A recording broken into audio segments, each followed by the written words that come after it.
Ho, ho, ho! It's Christmas Eve and I'm Santa now. You just really tried something there and you just went with it. I did. Ho, ho, ho. I'm Matt, slash Santa. Father Matt Christmas, and I'm Luke.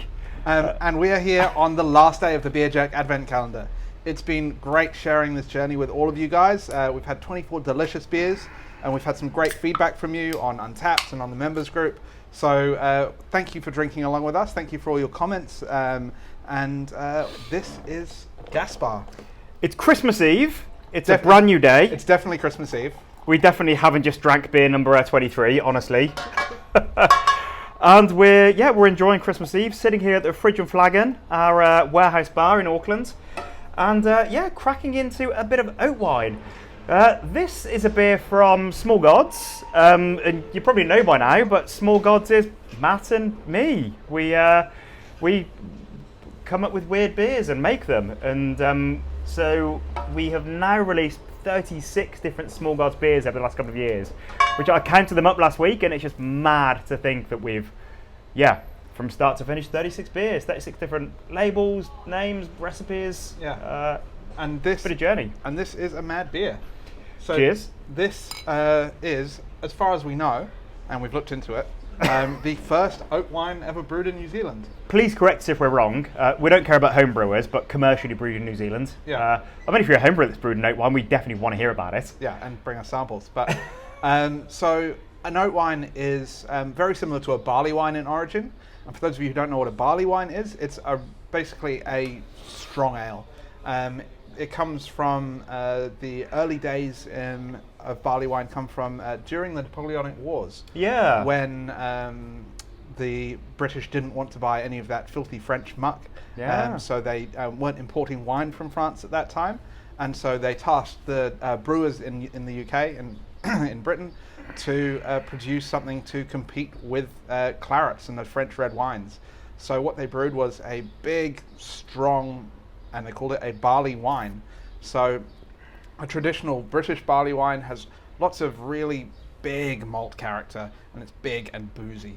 So you got notes of toffee, raisins, prunes, plums, caramel, toffee, all those kind of rich flavors, supported by a big whack of bitterness and a big boozy finish.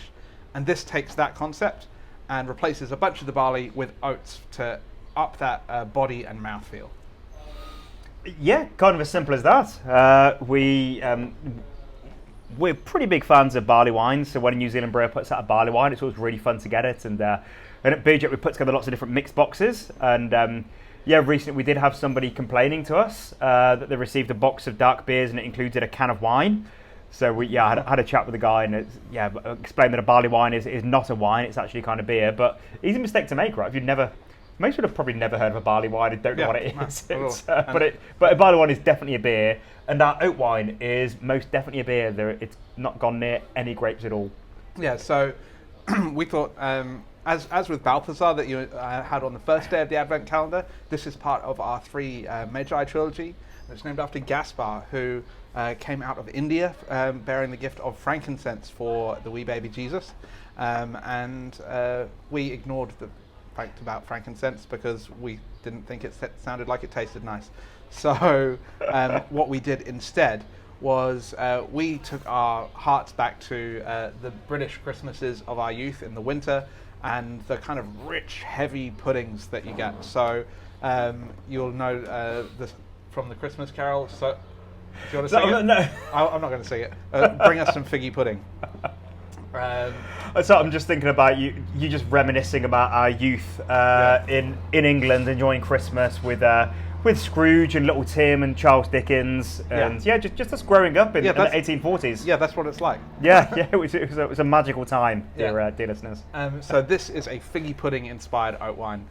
So it's that kind of rich traditional British dessert. So what we did is with that, a lot of those barley wines and this oat wine are brewed with what are called adjunct sugars. So it's very difficult to get that alcohol content that you're looking for in a beer like this from oats and barley and grains alone. So people will add sugars, so either caramel syrups or simple sugars.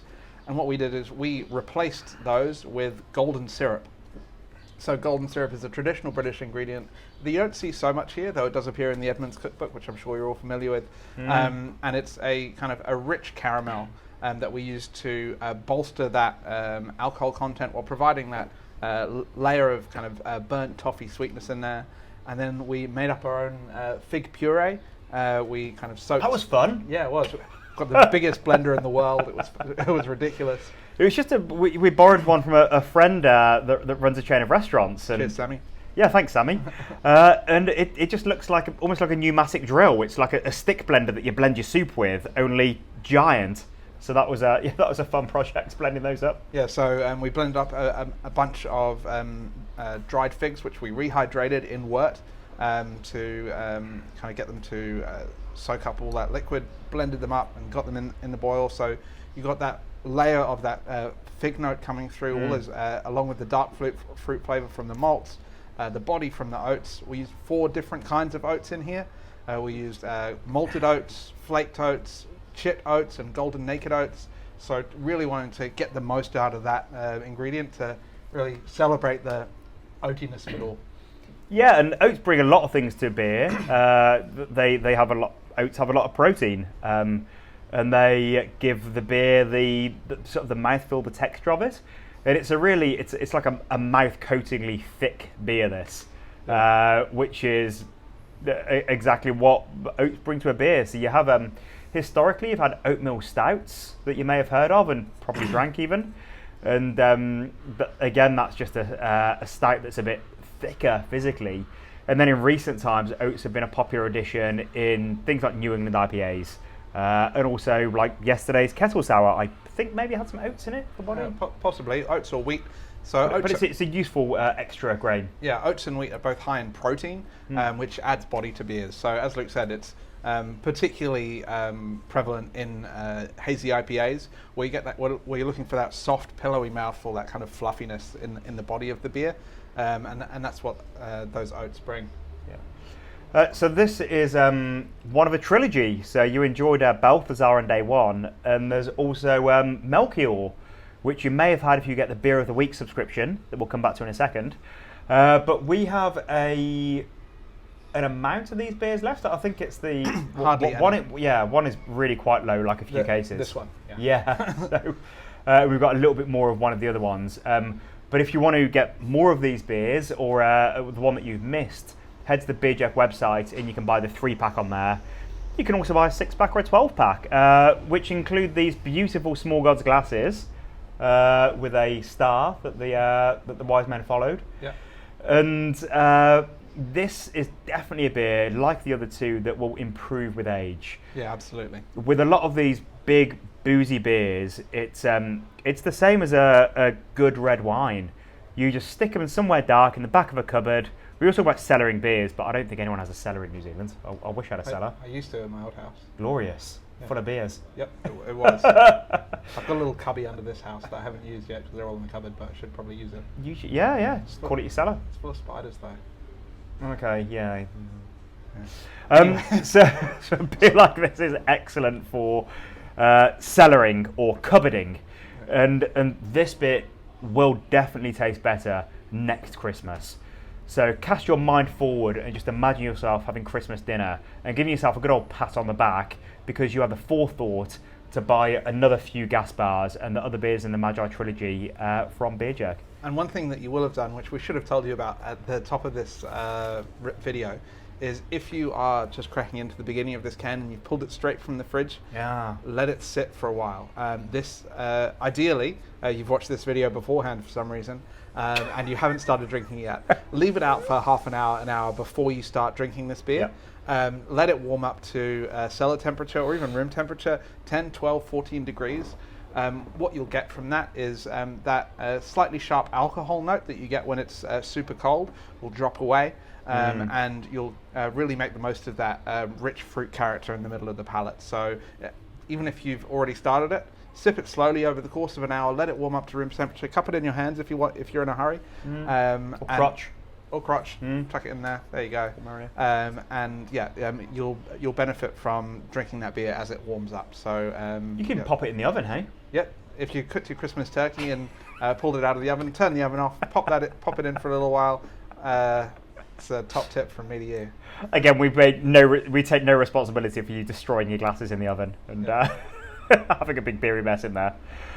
So yeah, give the rest of the trilogy a go. We had a lot of fun making them, and it's really amazing to think that it's Christmas Eve and that you're drinking the beer that we made. So this is our second Christmas trilogy. We did one last year of the Santa trilogy, and yeah, we put a lot of work into making these beers, and we get so much enjoyment out of working on the labels and the recipes, and yeah, it's a pretty amazing thing to think about you wonderful people on Christmas Eve drinking a beer that we made to be drunk on Christmas Eve with friends and family while you're celebrating. So thank you. Thanks for being such smart, erudite, wonderful people and getting involved with an advent calendar. And if you want to carry on with this experience, we love sharing our Advent Calendar beers with you, but we also love sharing our Beer of the Week videos with you and those beers. So if you've enjoyed the Advent Calendar experience and want to keep it going in a slightly, 7 times less of a format, and you want to drink one delicious beer every week for only about $8, do sign up for our Beer of the Week subscription. It's like the Advent Calendar, but it runs all year long, one beer a week, and you get to try a huge range of different beers. And just exclusively for you lovely Advent video watchers, we have a one-off promo code for you to try the Beer of the Week subscription and get your first box. Watch along with us, see if you like it. If you don't, there's no obligation to continue. It runs on a box per box basis. So as long as you cancel before the next box ships, there's no obligation to carry on. And if you use the code XMAS, XMAS, at checkout before the end of this year, that is midnight on New Year's Eve, we'll give you $10 off that first subscription box. So the worst thing that you're going to get is a box of 6 incredible beers for only $39 plus the videos. You can give it a go, see if you like it, and we'd love for you to join us on that journey as well. Yeah, so the Beer of the Week subscription is something that we started 8 years ago now, and we've never drank the same beer twice. So it's the same as this. We just discover a different beer every Thursday night. Although if you're busy on Thursday nights, you can drink it at another point that week. We're not the police of your house. And people chat about the beers, review them online, or just enjoy them at home. And I send out an email every Wednesday night talking about food pairings. We do an album match every week. And yeah, the rest of the experience is pretty similar to this. And it's the same price. It's about $8.10 per beer. And we've actually lowered our price since we started 8 years ago. We used to do 12 packs of beers, but now it's 6 packs, and we put our price down a little bit. So it is the best deal in craft beer that you're getting beers like this delivered to your house with all that extra stuff for $8.10. So you'd be mad not to take Matt up on that Xmas code to get a tenner off. Get involved, and the journey continue forever. Well, not for me. What? Because this is my last day at Beer Jack. Wait, what? Oh yeah, sorry, I should have told you. I think I mentioned it. I mentioned it. So yeah, I'm finishing up at Beer Jack now. So it's been real, you guys. I've loved sharing these videos with you. I've loved talking to you about all the things that we bring in, sharing the imports with you and all our cool one-off mix cases. Fresh Hop, the Trans-Tasman Collaborational. What else have we done? Cool stuff. Weird Beer Fest. The Weird Beer Challenge. All of the endless crazy shit. All of the endless crazy distracting shit that I've put you through over the last 4.5 years. Do you remember we had a bar in a bunker? That was cool. That was cool. Yeah. Yeah, it was rad. We should hit them up, see if you can do another pop-up. I say we, I mean you, because I'm off. Well, you'll just come and drink, right? I will. Yeah, just come and hang out and not have to deal with... Endlessly. I definitely don't have kids at home who will prevent me from going out. Well, it's been real, Matt. It's been real, Luke. Yeah. You going to be around? I will. Yeah, see you occasionally. Might get you to do the odd cameo in our Beer of the Week video. I'll rape you in. We'll see about that. Well, thanks, Matt. Thanks, Luke. It's been awesome. Thank you, everybody, for joining on this journey. And maybe I'll see you next week for a Beer of the Week video. In the meantime, have a bloody fantastic Christmas. Again, I can't tell you how much it means to us that you've been part of this. I'm like teary, getting emotional. It's my Christmas Eve. Jingle bells, everybody. And it makes us very happy to make people drink oat wine on the beach in the middle of the summer. Cheers, Jacks.